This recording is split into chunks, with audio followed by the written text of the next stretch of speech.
বলছেন আপনারা আগরতলা কোনটা আপনারা আগে ঠিক করুন। আমরা 14 বছরে আছি, আমরা এখন 14 বছরে আছি, আপনি মাত্র 2 বছর আবু, 2 বছর শিশু। আপনি যখন 14 বছর হবেন তখন আপনি পার্টি ছেড়ে চলে যাবেন, বুঝছেন?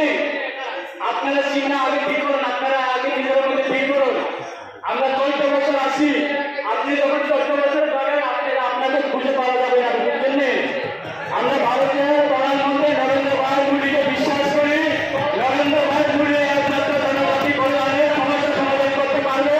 এই আপনারা সিপিএম আপনাদের সমস্যা সমাধান করতে পারবেন না, এই 3 জন বিধায়ক আপনাদের সমস্যা সমাধান করতে পারবেন না।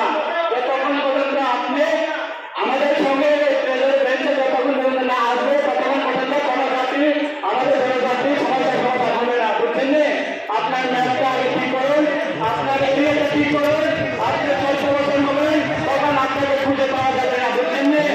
আমরা আসি, বিজেপির সঙ্গে আসি, 2018-তে আমরা বিজেপির অ্যালায়েন্সে আছি।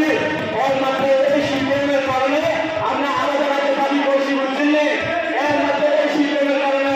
কিন্তু আপনি আজকে এই সিপিএমের মদত দিয়ে বিজেপি আজকে থেকে ঢুকা যাবে না। ত্রিপুরা রাজ্যের মধ্যে আগামী দিনে আপনারা বিধান হবেন, জনগণ আপনাকে বিচার করবেন, জনগণ আপনার সঙ্গে আপনি বিশ্বাস করবেন।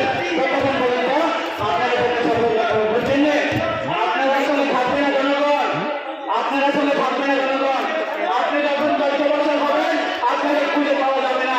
আমরা 14 বছর আছি, এমসি যখন নেতৃত্বে আমাদের রাজ্যের মাননীয় মুখ্যমন্ত্রী প্রফেসর ডক্টর মানিক সাহা মহোদয়ের নেতৃত্বে আমরা কোনোদিনে এই সিপিএমের ভুল রাজনীতির কারণে আজকে আমরা দাবি উঠেছি। সিপিএমের ভুল রাজনীতির কারণে আজকে কি বলে সিপিএমরা বলছে যে এডিসি গঠন করার সময় ওনারা নাকি এডিসি গঠন করেছে। আমরা কোনোদিন স্বীকার করবো না। আমাদের আইপিতে আমাদের পার্টিতে এখনো আমাদের চেয়ারম্যান আছে হরিনাথ দেববর্মা। হরিনাথ দেববর্মা যখন শিক্ষিতদের জন্য দাবি করেছেন, আপনি এই সিপিএমকে সমর্থন করেছেন, আপনি শিক্ষিতদের জন্য বিরোধিতা করেছেন।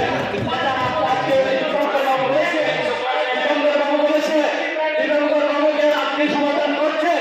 আমরা কোনোদিন ইতিহাসকে আমরা সমাজ করতে চাই না, মানুষের কোনোদিন ভুল করতে দিতে চাই না। আপনারা